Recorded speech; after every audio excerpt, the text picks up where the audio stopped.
لیکن یہ سارے علوم نے مل کر اعلیٰ حضرت کو اعلیٰ حضرت نہیں بنایا. ہونا کیا ہے؟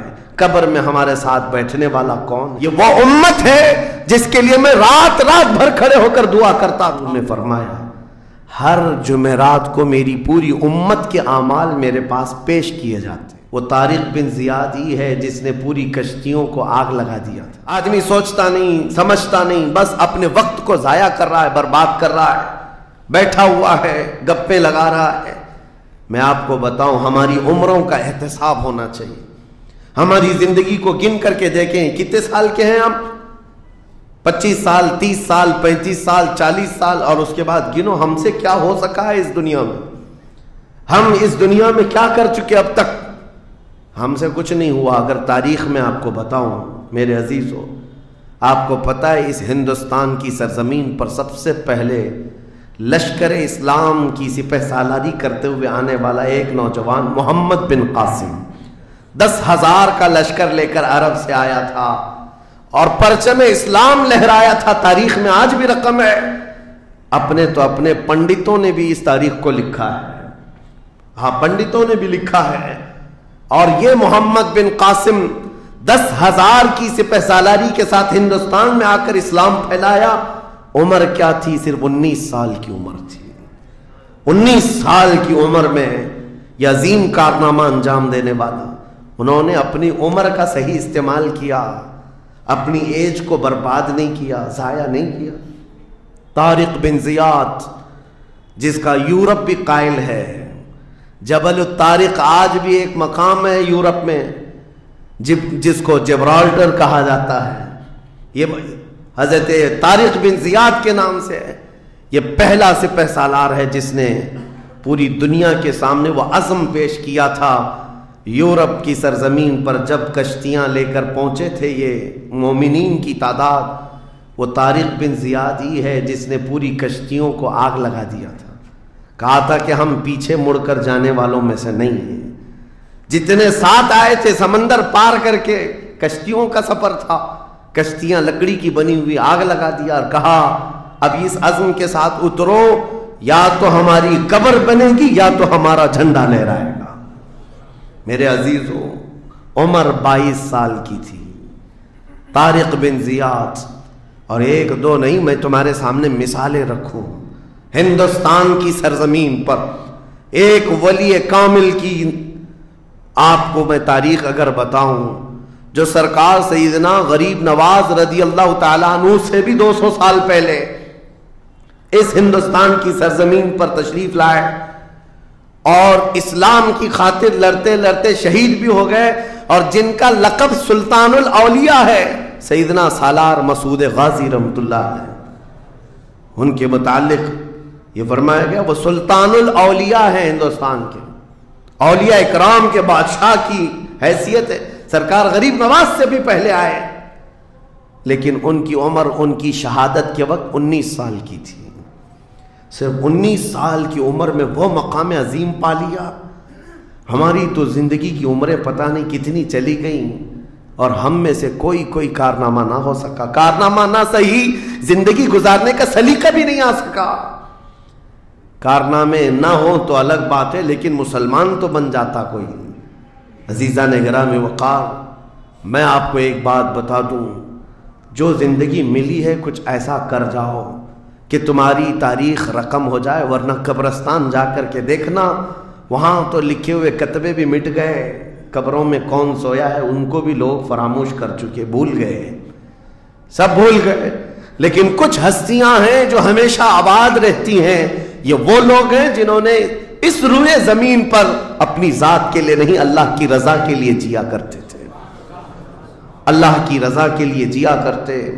آج میں یہ بات کہنا چاہتا ہوں نوجوانوں سے، تمہیں پتہ ہے ممبئی کی سرزمین پر لاکھوں نوجوانوں کی تعداد ہے، میں جانتا ہوں، لیکن ان میں سے کوئی انقلابی نوجوان ہو، کوئی دین کی طرف بڑھنے والا، حساس دل رکھنے والا کیوں نہیں؟ خاص طور پر آپ کے ان علاقوں میں تو نشہ اتنا عام کر دیا گیا ہے. ہم دور دراز علاقوں سے سنتے ہیں کہ مسلمانوں کی میجورٹی والے علاقے، یہاں نشہ بکتا بھی ہے، کرتے بھی ہیں، رات بھر اسی میں پڑے رہتے ہیں. کس نے اس دنیا میں تمہیں ملوث کیا ہے۔ یہ وہ قوم ہے جو قیصر و کسریٰ کو گھٹنے پر لے آئی تھی۔ یہ وہ قوم ہے جس نے دریائے دجلہ میں گھوڑے دوڑا دیے تھے۔ یہ وہ قوم ہے جس نے افریقہ کی جنگلوں میں بھی اذانیں دی تھی۔ یہ وہ قوم ہے جس نے یورپ کے کلیساؤں میں کلمہ توحید کو بلند کیا تھا۔ لیکن آج اسی قوم کی حال یہ ہے کہ دنیا ہر گھڑی ہمارے اعمال کو نشانہ بنا کر کے ہمیں ڈیگریڈ کرتی جا رہی ہے۔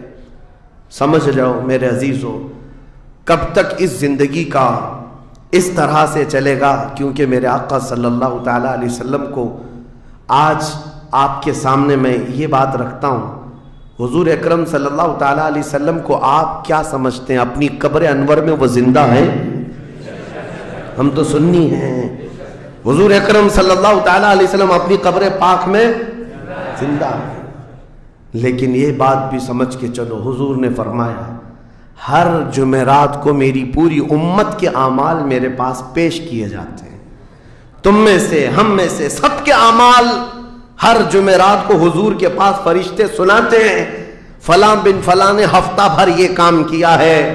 حضور فرماتے ہیں اگر برے اعمال پیش ہوتے ہیں تو مجھے غم ہوتا ہے، میں استغفار کرتا ہوں اللہ کی بارگاہ میں، اور اچھے اعمال آتے ہیں تو شکر بجا لاتا ہوں، اس کے لیے دعا کرتا ہوں۔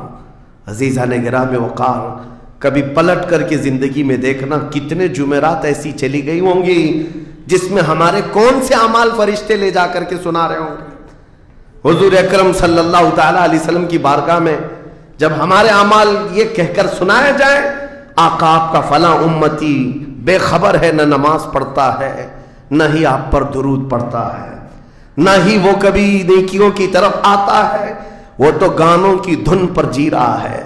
صبح اٹھتا ہے، شام ہوتی ہے تو اس کو تو فلموں کے نغمے یاد ہیں، آپ کا کوئی قول یاد نہیں۔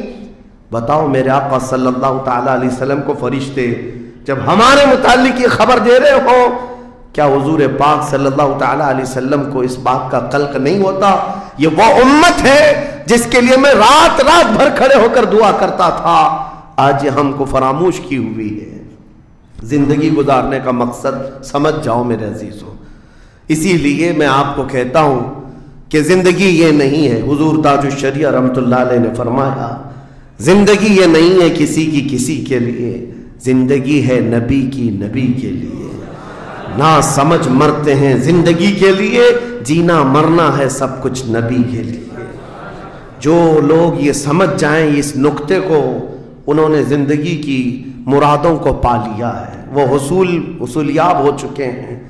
لیکن جو اب تک بھٹکے ہوئے ہیں ان کو میں دعوت فکر دوں گا، ایک بار سوچ لو، ایک بار سوچ لو، ویسے ہی دنیا ختم ہونے والی ہے اور تمہاری موت آنے والی ہے۔ ایک بار سوچ لو، ایک بار سوچ لو کہ ہمارے ساتھ آخرت میں ہونا کیا ہے، قبر میں ہمارے ساتھ بیٹھنے والا کون ہے، ہمارے ساتھ تنہائی کا نگہبان کون ہے، اور محشر کے اس بھرے میدان میں ہمارا ہاتھ پکڑنے والا کون ہے۔ جب بار بار یہ سوچو گے تو اس فکر کو پہنچو گے کہ وہ صرف اور صرف ایک ہی ذات ہے، کون دیتا ہے دینے کو منہ چاہیے، دینے والا ہے سچا۔ حضور پاک صلی اللہ تعالیٰ علیہ وسلم کی طرف لو لگا دو۔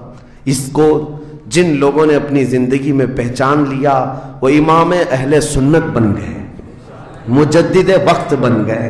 اعلیٰ حضرت امام اہل سنت فاضل بریلوی رحمۃ اللہ تعالیٰ علیہ کے متعلق ایک بات میں آپ سے کہوں، وہ بڑے عالم تھے، بڑے فقیہ تھے، بڑے محدث تھے، اور بہت سارے علوم پر انہیں مہارت تامہ حاصل تھی، سب اپنی جگہ پر، لیکن یہ سارے علوم نے مل کر اعلیٰ حضرت کو اعلیٰ حضرت نہیں بنایا۔ ان کو اعلیٰ حضرت بنانے والی چیز حقیقت میں عشق رسول ہے۔ حضور پاک صلی اللہ تعالیٰ علیہ وسلم سے بے انتہا لگاؤ یہ مقام پیدا کر دیتا ہے، یہ مقام۔ ورنہ عالم تو بہت سارے، کتابیں لکھنے والے بھی بہت سارے، لیکن جس نے عشق کی بولی بولی دنیا اس کو پہچاننے لگ جاتی ہے، دنیا اسے پہچاننے لگ جاتی ہے۔ زندگی کا مقصد وہ سمجھ گئے کہ ان کی غلامی کرنے میں ہی یہاں پر عروج و ترقی ہے۔ اسی کو خان وعدہ اعلیٰ حضرت سے ان کے پوتوں تک بھی یہ